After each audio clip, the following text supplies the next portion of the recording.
라고 하는 것은 요 1이라고 하는 것은 우리가 요 1이라고 하는 요 값은 우리가 앞에 본 대로 이 집합 S에 뭐가 된다? 그렇죠? 상한이 되어진다는 것을 우리가 알 수 있죠. 그렇죠? 그러면 우리가 요 상한에서 왼쪽 근방이니까 대충 요 엡실론 왼쪽 근방을 요렇게 요만큼을 엡실론이라 하면 요 값은 우리가 뭐가 되죠? 1 엡실론이 되어진다는 것을 우리가 알 수 있죠. 그러면 우리가 요 엡실론은 임의의 양수값이기 때문에 1의 엡실론 왼쪽 근방이라는 것을 우리가 부등으로 표시해 버리면 이렇게 우리가 표현할 수 있죠. 1 엡실론. 자, 이렇게 우리가 표현할 수 있죠. 자, 그러면 요 1의 왼쪽 엡실론 근방이라 하는 요 동네 안에는 요 집합 S의 원소가 반드시 들어있죠. 집합 S의 원소는 1보다 작은 쪽에 있는 놈들이기 때문에 상한을 기준해서 상한의 왼쪽 근방에는 우리가 왼쪽 근방을 이렇게 잡든지 아니면 좀 더 넓게 엡실론을 이렇게 잡는다 하더라도 상관이 없이 항상 상한의 왼쪽 엡실론 근방 안에는 뭐가 들어있다? 집합 S의 원소가 존재한다는 것을 우리 알 수 있죠. 그죠? 무슨 말이겠죠? 또 반대로 우리가 또 어떤 상계의 값 중에 이제 어떤 상계, 이 1도 이제 상계 중에 하나죠. 어떤 상계의 값을 잡았는데 그 상계의 값을 기준으로 엡실론 왼쪽 근방을 잡았을 때에 그 엡실론 왼쪽 근방 안에 어떻게 잡더라도 항상 뭐가 들어오면 그 집합 S의 원소가 만약에 존재한다는 것은 그 상계의 값은 반드시 뭐가 된다? 상한이 된다는 말이 다 그런 얘기를 합니다. 그럼 무슨 얘기, 우리가 만약에 이렇게 우리가 한번 얘기를 한번 해봅시다. 지금 우리가 여기에서 요 1이 지금 만약에 상한이면, 자, 여기에 있는 2는 뭐가 되죠? 요거는 상한이 아니고 이게 뭐죠? 이건 상한이 아닌 상계 중에 하나의 값이죠. 그러면 만약에 상한이 아닌 상계를 잡아서 요 2의 왼쪽 근방, 자, 엡실론을 이만큼 잡아서, 자, 요 값이 지금 만약에 2 엡실론이라고 생각해 봅시다. 그러니까 소위 2 엡실론보다 크고 지금 2보다 작다라고 이렇게 우리가 범위를 잡았을 때는 이 범위 안에는 요 집합 S의 원소가 요 범위 안에는 이 집합 S의 원소가 존재한다는 보장이 있다 없다? 없죠. 물론 엡실론을 이렇게 잡으면 들어올 수도 있겠지만 항상 존재한다는 것은 아니죠. 그렇죠? 그래서 우리가 상한을 잡았을 때는 우리가 상계 중에서, 그쵸? 우리가 1이라고 하는 요것도 상한도 결국 상계 중에 하나니까 1이라는 상계를 잡았더니 엡실론 왼쪽 근방 안에 항상 집합 S의 원소가 있고, 그렇지만 상한이 아닌 상계를 잡았을 때는 그 왼쪽 근방에서 요 집합 S의 원소가 있을 수도 있고 없을 수도 있죠. 그래서 우리가, 자, 요렇게 표현됐다는 말은 무슨 말이죠? 여기서 말하면 어떤 상계의 값을 하나 잡아가지고 그 상계의 왼쪽 근방을 잡아서 왼쪽 근방을 이런 식으로 만들었을 때에 그 왼쪽 근방 안에 집합 S의 원소가 반드시 존재한다는 것은 결국 그 A라고 하는 것은 뭐가 된다? 집합 S의 상한이 된다라고 우리가 얘기할 수 있다. 이런 얘기를 합니다. 그래서 여러분 이 표현이 중요한 표현이니까 여러분들이 꼭 알아두셔야 된답니다. 자, 뭐라고요? A가 집합 S의 상한이라는 말하고 A의 왼쪽 엡실론 근방에 집합 S의 원소가 반드시 존재한다는 말하고는 같은 말로 취급하라. 수학적으로. 그런 뜻이랍니다. 자, 무슨 말이겠죠? 그러면 우리가 마찬가지로 또 우리가 두 번째 하한의 동치 명제도 마찬가지랍니다. 여기 보니까 B라고 하는 것이 실수비가 집합 S의 하한인 것. 자, 뭐라고요? B가 집합 S의 하한인 것하고 임의의 양수 엡실론에 대하여 이번에는 집합 B의 오른쪽 근방이죠. 자, 요 말은, 자, 집합 B와 B보다 살짝 큰 B 플러스 엡실론 요 범위 안에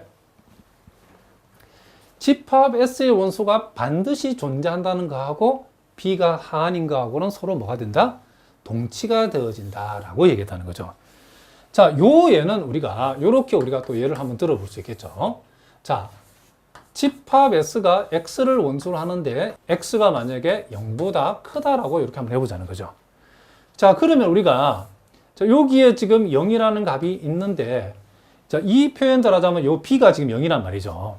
그러면 P가 만약에, 요 P가 만약에 하한이다라고 합시다. 자, 보다시피 실제로 한이죠. 그러면 요 B에서 P의 오른쪽 근방 엡실론을 이만큼 잡을 수도 있고 뭐 이만큼 잡을 수도 있겠죠. 자, 이렇게 잡았을 때 요 값이 지금 0 플러스 엡실론 또는 요놈도 0 플러스 엡실론이라 표현할 수 있는데, 이런 범위를 잡았을 때에 요 범위 안에는 반드시 하한의 오른쪽 근방이라고 말하는 표현되지는 요 근방 내지는 또 하한의 오른쪽 근방 이렇게 잡았을 때 어떻게 하한의 오른쪽 근방을 잡는다 하더라도 하한의 오른쪽 근방 요 범위 안에는 요 집합에서 0보다 큰 값이 반드시 요 안에 존재한다는 것을 알 수 있죠. 그래서 우리가 B라고 하는 값이 여기서는 물론 0으로 표현되어 있는데 S 집합 S의 한이라고 하는 것은 B의 오른쪽 근방, 여기서는 0의 오른쪽 근방 어떻게 잡는다 하더라도 그 근방 안에는 반드시 집합 S의 원소가 반드시 존재한다라고 우리 얘기할 수 있겠죠. 그리고 또 이제 우리가 역으로 만약에 지금 요 P라고 하는 것이 집합 S의 우리가 이제 하계라고 했을 때에 자, 요게 지금 이제는 하한인지 우리가 지금 하계 중에 하나라고 우리가 봅시다. 하계 중에 하나라고 봤는데 무슨 말이겠죠? 이 하계를 하나 잡아놓고 우리가 오른쪽 근방을 잡았더니 요 0의 경우에는 오른쪽 근방을 어떻게 잡는다 하더라도 그 범위 안에 반드시 집합 S의 원소가 존재하게 지금 이렇게 우리가 그림을 표현했죠. 그런데 지금 여기 0이 지금 하계이라고 하면 마이너스 1도 당연히 하계가 되겠죠. 그런데 요 하계를 잡았을 때는 자, 하한이 아닌 하계를 잡아서 그놈의 오른쪽 근방을 이런 식으로 잡았다. 자, 그러면 요 부분이 만약에 마이너스 1 플러스 엡실론을 해봅시다. 그러면 요 하계 마이너스 1을 기준해서 오른쪽 근방을 이렇게 잡았을 때는 지금 요 집합 S의 원소가 요 범위 안에 존재한다 안 한다? 안 하는 거죠. 물론 이렇게 하면 존재할 수 있겠죠. 그러니까 마이너스 1이라는 하계를 잡았을 때는 그놈의 오른쪽 근방에 집합 S의 원소가 반드시 존재한다는 보장이 없죠. 마이너스 1뿐만 아니고 나머지 모든 하계를 잡더라도 같은 결론이죠. 그렇죠? 그렇지만은 0이라고 하는 하계를 잡았더니 그놈의 오른쪽 근방에서는 반드시 집합 S의 원소가 존재하더라는 거죠. 그러면 이 0이라고 하는 것은 여기서 말하는 뭐에 해당된다? 집합 S의 하한에 해당된다는 것을 우리가 알 수 있다. 이런 얘기를 하는 거죠. 그래서 이것도 중요한 내용이 잘 알아두는 게 어떤 실수의 값이 집합 S의 한이 된다는 거하고 그놈의 오른쪽 근방에 있는 근방에는 반드시 집합 S의 원소가 존재한다는 거하고는 서로 뭐가 된다? 동치다 이런 얘기죠. 그러니까 하한의 오른쪽 근방에는 반드시 집합 S의 원소가 존재한다. 그리고 어떤 하계를 하나 잡아놓고 그놈의 오른쪽 근방에 그 집합 S의 원소가 반드시 존재한다라고 하면 그 B는 뭐다? 그 하계 B는 뭐에 해당된다? 하한에 해당된다라고 여러분이 기억하시면 된다는 거죠. 자, 무슨 말인지 아시겠죠? 자, 계속해서 우리가 또 중요한 명제 두 가지를 한번 살펴보겠습니다. 여기 보니까 이제는 집합 S의 상한 A가 존재한다 그러면 자, 앞에서 선생님 잠깐 언급했는데 상한의 값은 유일하다. 하한도 마찬가지죠. 하한의 값도 유일하다는 거죠. 자, 그러면 우리가 만약 여러분들이 학교 시험에서 상한이 유일하고 하한이 유일한 사실을 증명하라고 하면 이렇게 증명하면 된다는 거죠. 어떻게 증명하냐면 만약에 집합 S에 A와 A-라고 하는 이 상한이 두 개가 있다라고 우리가 가정을 해보는 거죠. 그래 놓고 우리가 이 A와 A-가 S의 상한이라 했을 때 결국 이 두 개는 유일하게 되기 위해서는 이 두 개는 결국 같은 값이어야 된다는 것을 우리가 보이면 되겠죠. 자, 그러면 만약 A와 A-가 S의 상한이라고 했을 때에 자, 일단은 A와 A-는 S의 일단 뭐가 되죠? 상한도 상계 중에 하나이기 때문에 반드시 상계가 되어지겠죠. 그런데 우리가 앞에서 공부하기를 상한하고 상계의 관계는 어떤 관계가 있다겠죠? 상한은 상계의 값 중에서 제일 작은 값이기 때문에 최소 상계에 해당되기 때문에 상한하고 상계를 비교했을 때는 반드시 상한은 상계보다 작거나 같다는 논리가 성립해야 된다겠죠. 그럼 만약에 자 여기서 전제에서 A가 상한이라고 했고 자 A가 상한이라 했기 때문에 자 A 다시를 만약에 상계로 본다 그러면 A는 A 다시보다도 반드시 작거나 같다가 성립해야 되겠죠. 그리고 전제에서 A 다시를 상한이라고 우리가 본다고 하면 A를 또 상계로 볼 수 있기 때문에 A 다시는 A보다 작거나 같다. 요 논리에 의해서 요게 성립해야 된다는 거죠. 그러면 A는 A 다시보다 작거나 같고 A 다시는 A보다 작거나 같다는 요 두 개를 동시에 만족하려고 그러면 결국 A와 A 다시는 같을 수밖에 있다 없다? 없다. 이런 얘기죠. 결국 두 개일 수 없고 상한은 하나일 수밖에 없다. 이런 얘기를 합니다. 자, 무슨 말 알겠죠? 그 다음에 이제 우리가 하한도 마찬가지랍니다. 집합 S의 하한비가 존재한다면 그 하한비는 뭐다? 유일하다. 이런 얘기를 합니다. 만약 B와 B-가 S에 둘 다 하한이 되어진다 하면 자, 하한은 결국 하계 중에 하나이기 때문에 이 B와 B-는 S에 뭐가 된다? 하계가 된다는 것을 알 수 있죠.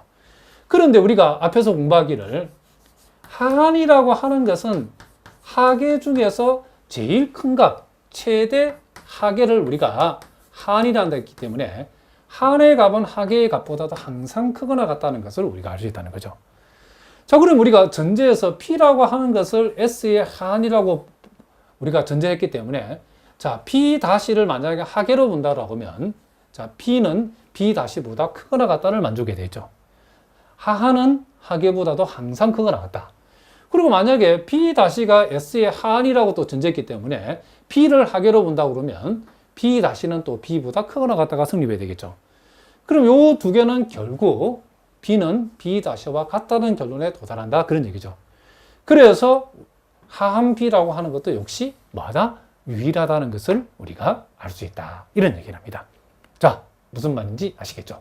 자, 이렇게 해서는 우리가 해석학 첫 시간에 우리가 해석학에서 가장 중요한 용어들에 대한 정의와 그와 관련된 세오름들을 우리가 살펴봤는데 자, 여러분 우리가 첫 시간을 공부해서 알겠지만은 이 권태원 선생님의 강의는 여러분이 기본이 안 돼 있고 해석학을 처음 공부하는 사람이라도 이해할 수 있도록 차근차근 자세하게 기본서보다 훨씬 더 상세하게 여러분들이 이해할 수 있도록 설명하는 강의를 오늘도 했지만 앞으로 이렇게 할 거랍니다. 그러다가 더 쉬운 내용만 하는 것이 아니고 기본적인 내용부터 심화적인 내용까지 그리고 오늘은 문제를 우리가 많이 풀지 않았지만 다양한 문제들, 기출 문제를 포함해서 각종 시험에 여러분들이 해석학과 관련된 시험을 충분히 대비할 수 있도록 다양한 문제들도 많이 풀어줄 계획이랍니다. 자, 오늘은 여기까지 하겠습니다. 여러분 오늘도 수고하셨습니다.